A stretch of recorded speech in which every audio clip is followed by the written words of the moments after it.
আমরা আপনাদের জানিয়েছিলাম কি কারণে আমরা কি করতে চলেছি, আপনারা সবাই জানেন।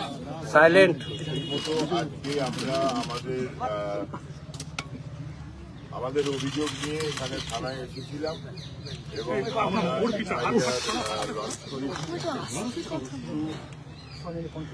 সুষ্ঠু তদন্তের দাবিতে আমরা এফআইআর লঞ্চ করেছি। এফআইআর করা হয়ে গেছে। এফআইআর এর অফিসিয়াল কপি কিছুক্ষণের মধ্যেই অনলাইনে আপনারা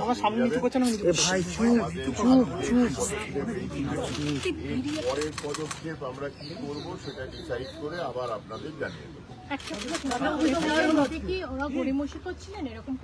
না না না, কোনো গড়িমসি করেননি। আর দেখলাম যেটা এত বড় একটা পাতা, সেটা পুরোটা লিখতে হয়।